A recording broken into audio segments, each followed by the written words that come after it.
বনি ইসরায়েলের দুইজন বন্ধু ছিল, তারা তাদের কর্ম উদ্দেশ্যে, আমি ছোট করে সংক্ষেপে বলে দিচ্ছি শিরিক বুঝানোর জন্য, কেমন?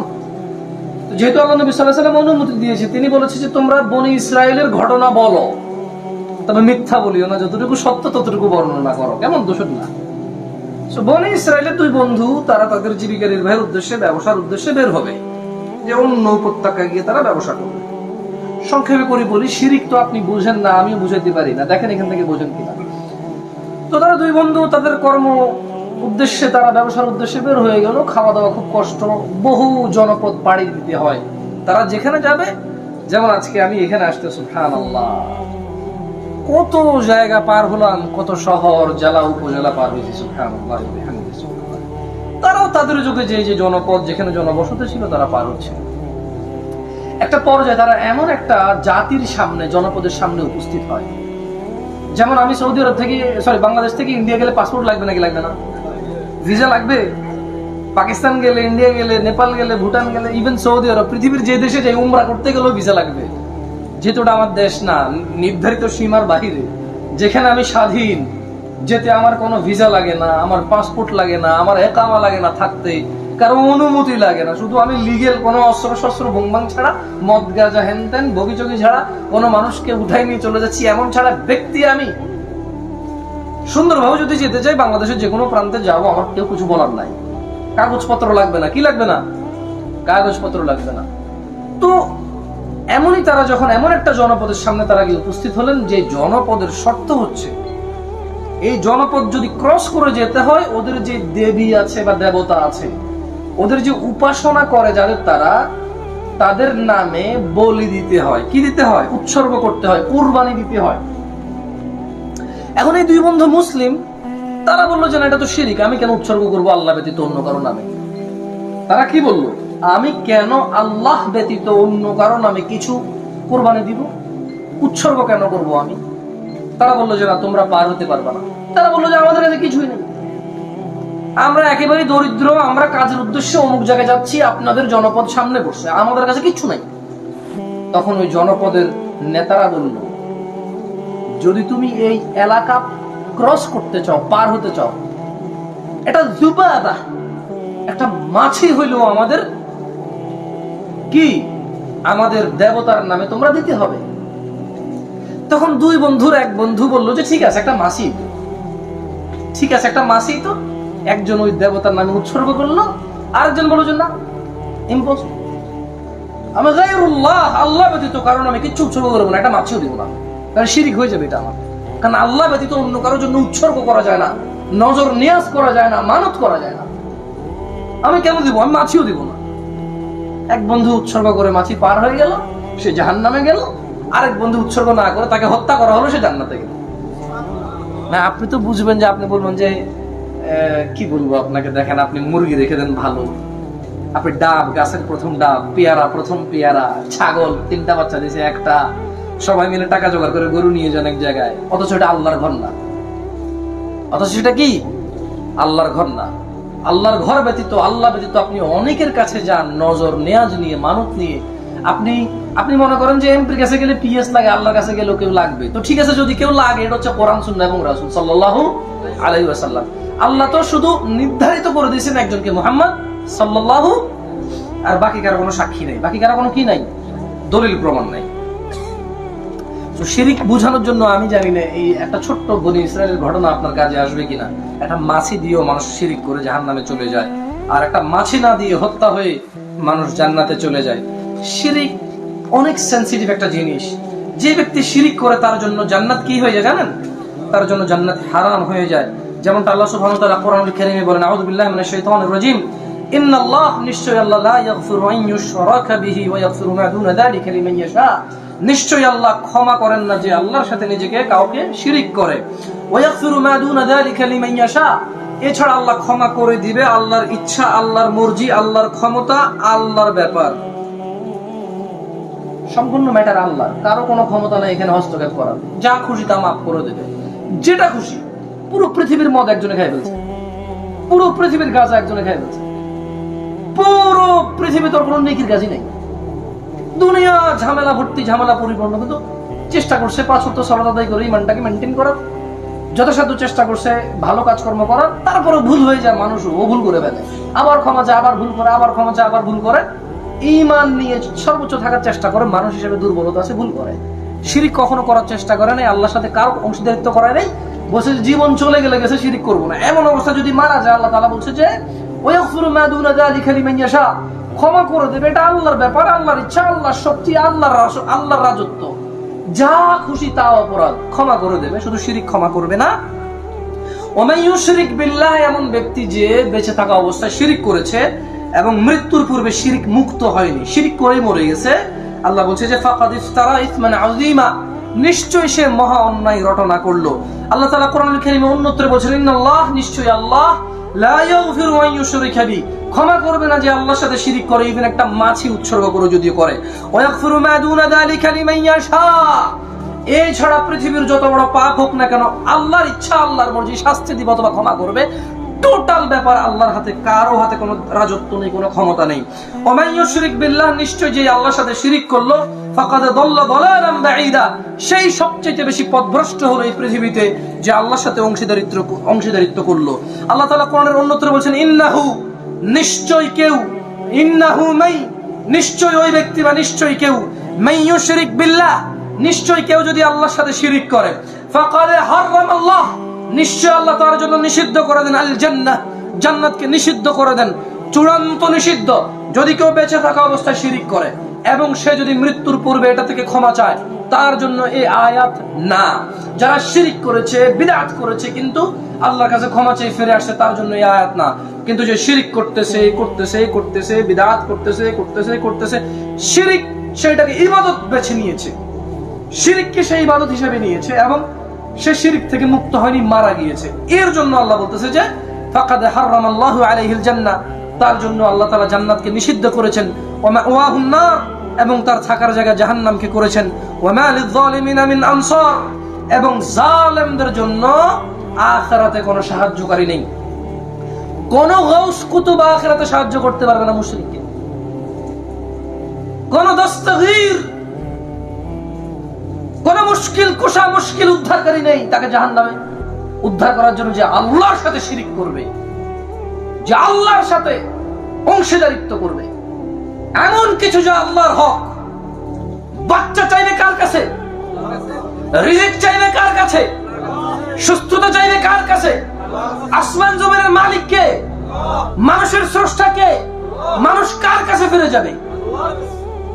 যে মনে করবে মুশকিল উদ্ধারকারী অন্য কেউ, সুস্থতাদারী অন্য কেউ, টিয়া পাখি ভবিষ্যৎ বলতে পারে, টিয়া পাখি আংটি পড়লে ভাগ্য বদল হয়ে যাবে, তকদির পরিবর্তন করতে পারবে, যে এরকম ধারণা করে, তার জন্য দুঃখ এবং আফসোস ছাড়া কিছু নেই। তিনি সুবহানাহু ওয়া তাআলা সূরা আরেকটা অন্যত্রে বলেন ইন্নাল্লাযীনা কাফারু মিন আহলিল কিতাব, নিশ্চয় কিতাবাদীদের মধ্যে যারা কুফরি করেছে, ওয়াল মুশরিকিন, যারা শিরক করেছে, ফি নারি জাহান্নাম খালিদিনা ফিহা, তাদের চিরস্থায়ী আবাসস্থান হবে জাহান্নাম। উলাইকা হুম শাররুল বারিয়া, এই পৃথিবীতে পায়খানার বেজনার চাইতে নিকৃষ্ট প্রাণী হচ্ছে তারা যারা আল্লাহর সাথে শিরক করে। শুকর, কুকুর, পৃথিবীতে এত নিকৃষ্ট আল্লাহর কাউকে বলে নাই মুশরিককে যত নিকৃষ্ট বলেছে। সবই আল্লাহর সৃষ্টি, আল্লাহ সুন্দর করে সৃষ্টি করেছেন। এক একটা সৃষ্টির এক একটা কাজ, এক একটা সৃষ্টির এক একটা কাজ, কোনো কিছুই অবমূল্যায়ন করার মতো না। কোনো কিছু তিনি খাওয়া বৈধ করেছে, কোনো কিছু পালা বৈধ করেছে, কোনো কিছু খাওয়া হারাম করেছে। মানুষকে মানুষ খাওয়া হারাম, এই জন্য কি মানুষ নিকৃষ্ট? তো কুকুর খাওয়া হারাম, শুকর খাওয়া হারাম, এই জন্য কি এটা নিকৃষ্ট না? এটা আল্লাহর সৃষ্টি। খাওয়া হারাম, পালা হারাম, বুঝেন নাই কথা? খাওয়া হারাম, মানুষের জন্য এটা খাওয়া বৈধ, তা নয়, মানুষের ক্ষতি হবে। আল্লাহর ইচ্ছা, আল্লাহ নিয়ম নীতি নির্ধারণ করেছেন মানুষের কল্যাণের জন্য, কিন্তু ওরও কোনো না কোনো কাজ আছে।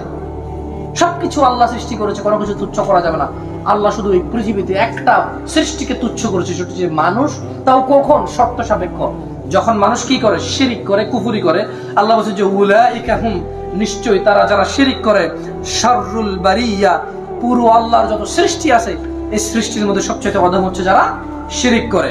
সুতরাং টাঙ্গাইলের মানুষ, তাওহীদের দিকে ফিরে আসুন। আজকের এই বক্তব্য থেকে আপনাদেরকে পরামর্শ দেব, শিরক এবং বিদআত ত্যাগ করে তাওহীদের দিকে ফিরে আসুন।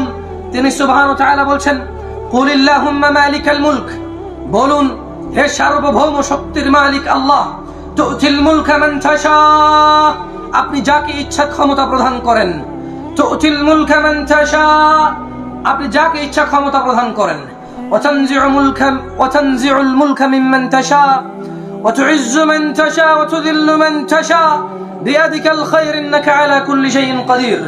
বলুন, হে সার্বভৌম শক্তির মালিক আল্লাহ, আপনি যাকে ইচ্ছা ক্ষমতা প্রদান করেন এবং যার থেকে ইচ্ছা ক্ষমতা কেড়ে নেন। যাকে ইচ্ছা আপনি সম্মানিত করেন, আর যাকে ইচ্ছা আপনি অপমানিত, হীন এবং লাঞ্ছিত করেন।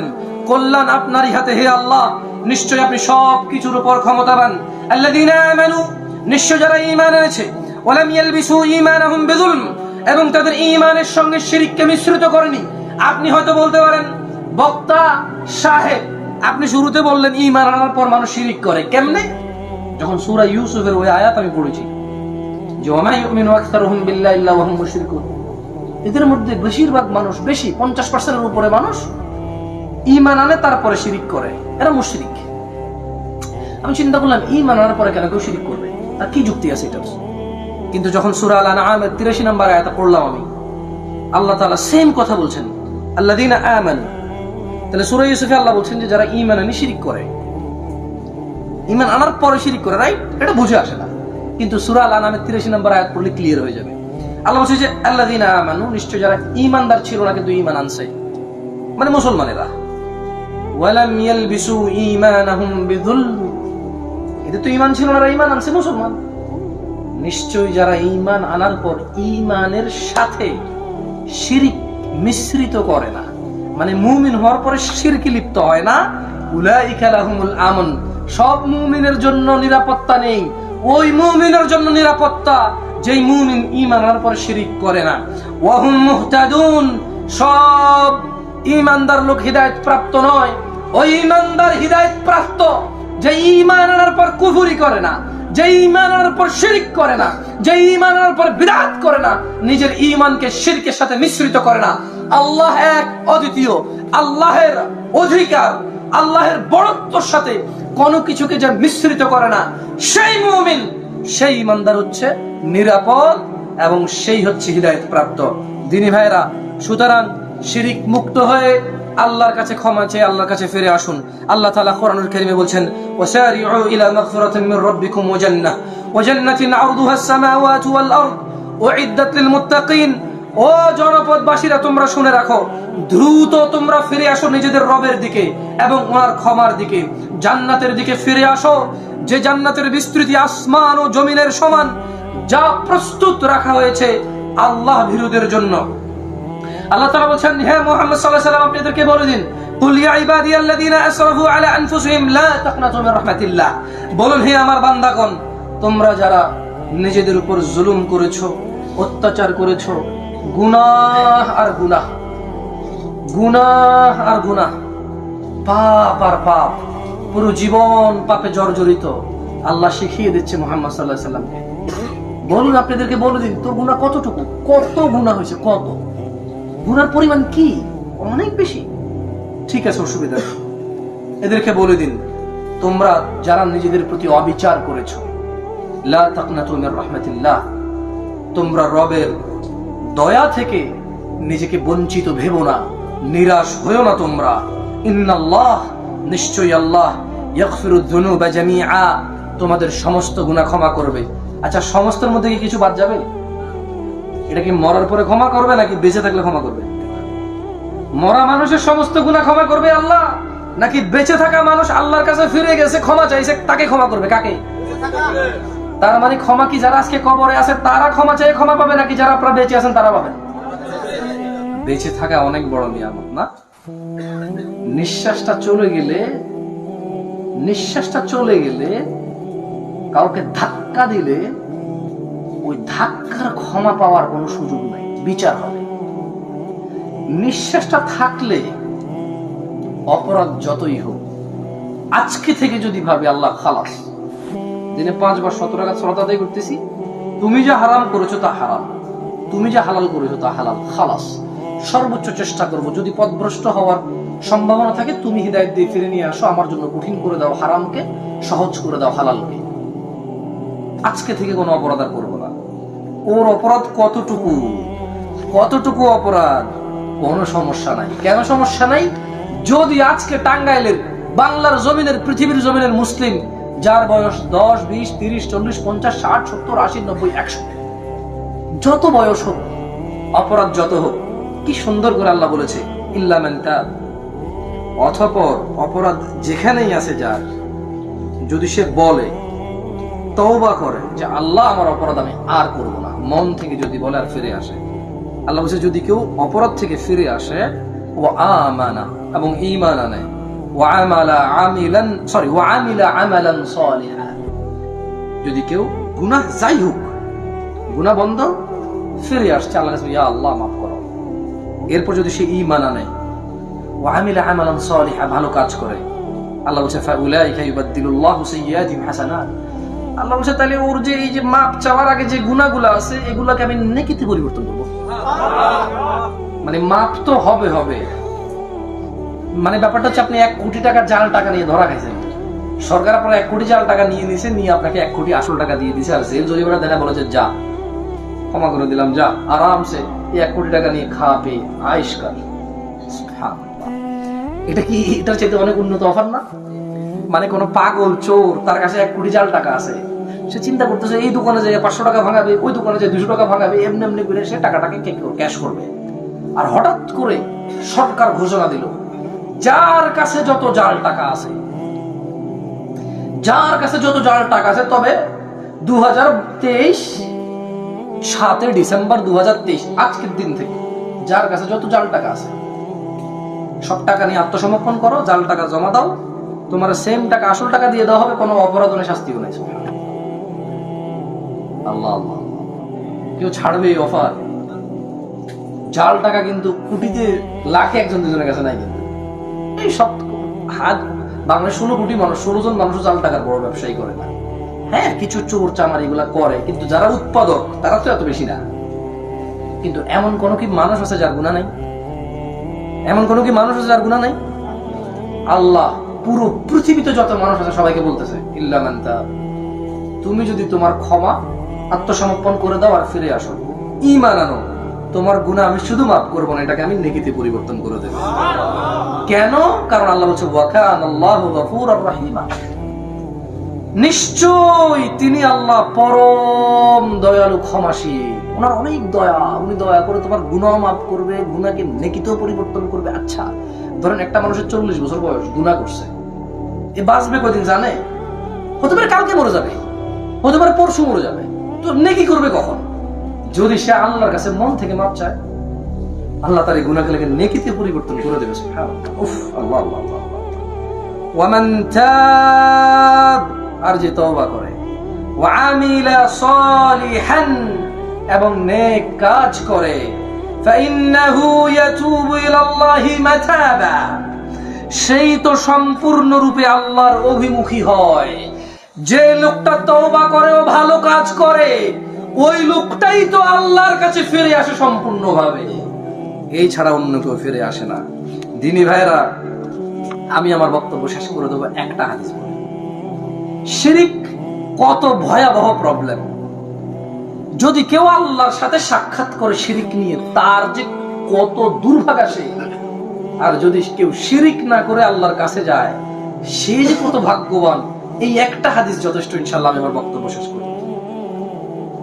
আনাস ইবনে মালিক রাদিয়াল্লাহু আনহু থেকে বর্ণিত, তিনি বলেন সামি'তু রাসূলুল্লাহ সাল্লাল্লাহু আলাইহি ওয়াসাল্লাম ইয়াকুল, আনাস ইবনে মালিক একজন সাহাবীর নাম, কেমন রাদিয়াল্লাহু আনহু, তিনি বলেন যে আমি আল্লাহ নবী সাল্লাল্লাহু আলাইহি ওয়াসাল্লামকে বলতে শুনেছি, আল্লাহ নবী সাল্লাল্লাহু আলাইহি ওয়াসাল্লাম বলেছেন, ক্বাল আল্লাহ, আল্লাহ বলেন, ইয়া ইবনে আদম, হে আদমের সন্তান, মহিলা এবং পুরুষ সবাইকে, কেমন, ইন্নাকা মা দাআউতানি ওয়া রাজাউতানি গফারতু লাক, হে আদমের ছেলে মেয়েরা, যতক্ষণ তোমরা আমি আল্লাহকে ডাকবা এবং আমার কাছ থেকে ক্ষমা পাওয়ার আশা করবা যে আল্লাহ মাফ করে দেবে ইনশাআল্লাহ, আমি আর অপরাধ করবো না, মাফ চাইবো, খায়ের, আল্লাহ মাফ করে দেবে ইনশাআল্লাহ।